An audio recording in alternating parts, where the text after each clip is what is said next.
I'd recommend that you all try to get hold of English in the Southern Hemisphere by Nolan and Watts, as this provides an excellent overview of the topics that we're going to be covering in this module. It's really our primary text.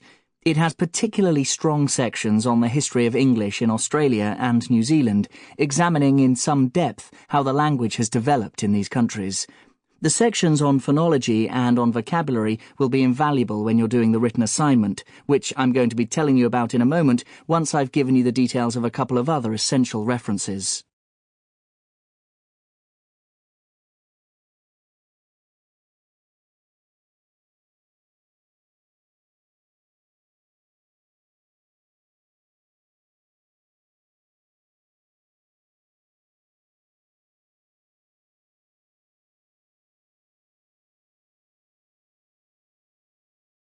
An important question about education is then, why do some types of student achieve success easily and others struggle to do well? Well, one theory is that there's a genetic reason for academic achievement. What I mean by that is a certain innate, measurable level of intelligence. Another frequently discussed theory is environmental factors, such as the effect of home and family upbringing. A final reason is related to the teaching and learning process within educational institutions, and the way it is organised, administered, and assessed.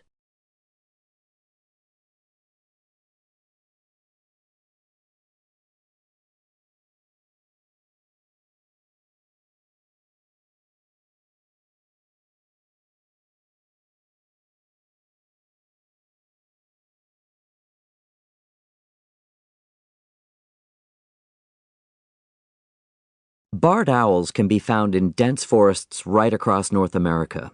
They feed on small mammals, fish, birds, and small reptiles, pretty much anything that comes their way. The barred owl grows up to half a meter tall and has emerged as a very adaptable nocturnal predator. Whereas they've been long thought to live in old-growth forests, they're now building up quite an urban population. In Charlotte, North Carolina, barred owls tend to nest in the cavities of the numerous willow oak trees that line the city streets. Far from being endangered, the owls have expanded their range, and now, in some places, conservationists are worried about the effects they might have on other native species.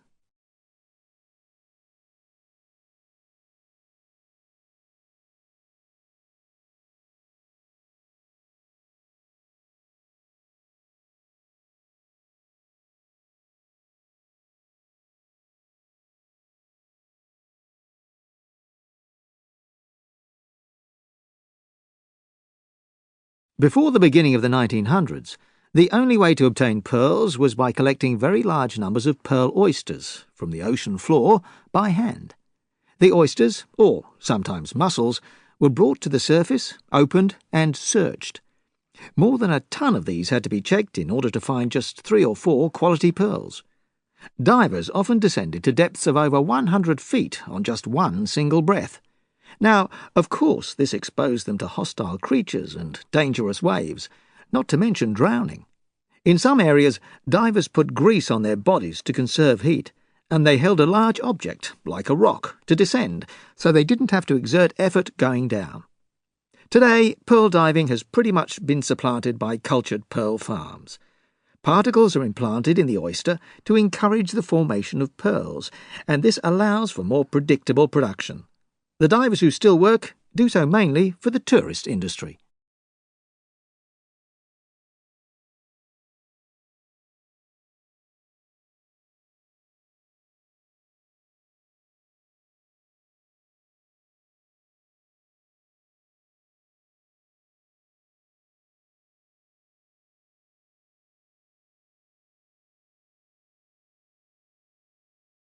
Almost everyone has heard of the London Stock Exchange, but relatively few know anything about the London Metal and Commodity Exchanges.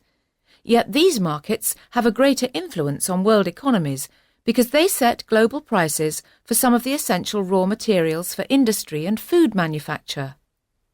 The LME provides 3 basic services to the world's non-ferrous metal trade. First, it is a market where large or small quantities of metal of a guaranteed minimum standard can be bought and sold on specific trading days.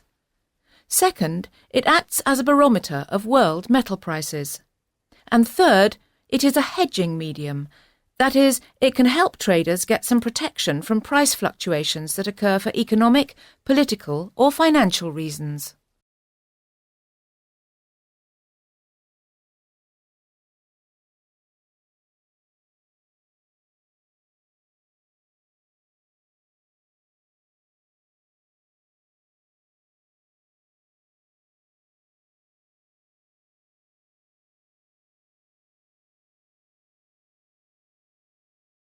Learning a language in the classroom is never easy, and quite frankly, it's not the way that most people would choose to learn if they had other options. Having said that, there are plenty of reasons for keeping languages on the school curriculum. For one thing, a fair number of students go on to take jobs in business and commerce that require a basic knowledge of a second language. When you talk to young employees in top companies, it seems that they had a career plan from the start. They were motivated to find additional things to put on their CVs, and of course language is one of those added but significant extras.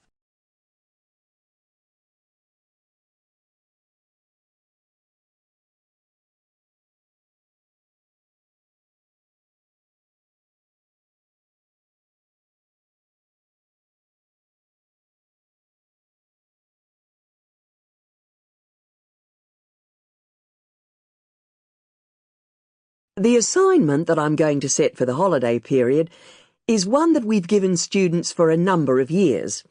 It's quite practical and will allow you to get out and about. It's no good being shut up in your rooms all the time. It does have a written element too. Basically, it's a data gathering exercise, and there are two choices with regard to how you collect the data. We'll go through those in a moment.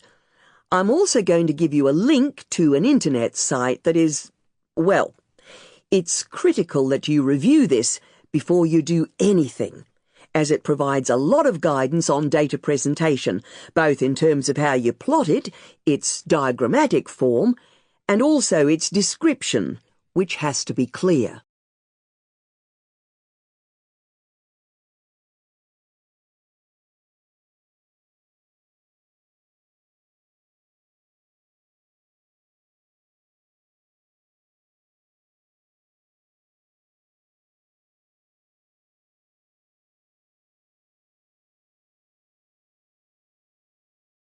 This week we're going to be continuing our discussion of women in society. Last week we looked at a number of issues relating to women in education. If you remember, we discussed women both at school and at university. Today we're going to be considering the roles that women play in the workplace. Again, we'll start by taking a historical perspective, and inevitably you'll find that many of the same events that impacted on women in education also had a major influence on their working lives. In the second half of the lecture, I'll concentrate on the situation in Europe today, and I'll invite you to suggest how you think things are likely to develop over the next decade. Okay, so let's get started.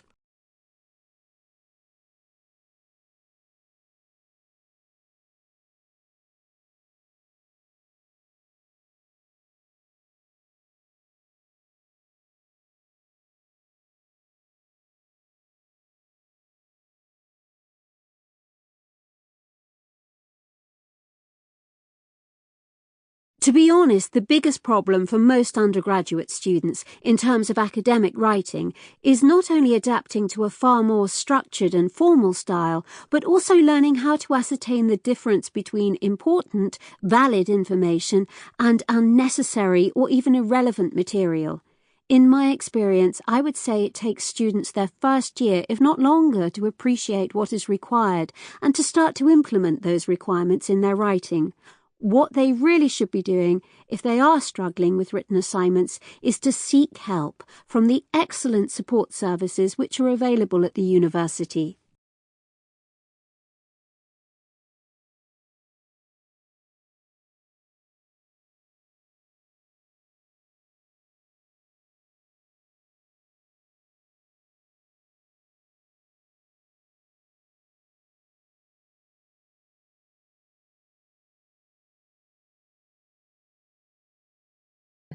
The loss of construction jobs by immigrants from Latin America contributed to a spike in unemployment among all Latino workers to 6.5%, compared with 4.7% unemployed for non-Latino workers, the report found.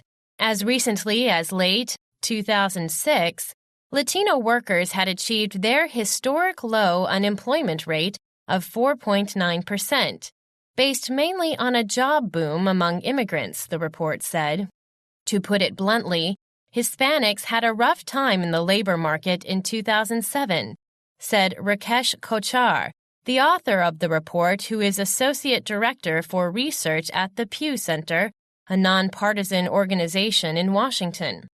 Job loss was particularly severe for Mexican immigrants, whose unemployment rate rose to 8.4%, from 5.5% in 2007, the report found. Of the 247,000 jobs lost by Latino workers in the construction industry in 2007, workers born in Mexico lost 152,000 jobs, or about 60%. Latino workers make up about 14% of the United States labor force, and about 52% of them are immigrants. The Pew Report, which is based on recent data from the Census and the Bureau of Labor Statistics, does not distinguish between legal and illegal immigrants. The banking credit crisis and a drop in home prices led to an abrupt slowdown in new home building last year. Illegal immigrant workers have been concentrated in construction, accounting for 12% of employment in that industry, according to a Pew study in 2006. Mexicans account for about 55% of more than 11 million illegal immigrants in the United States, the Pew Center has estimated.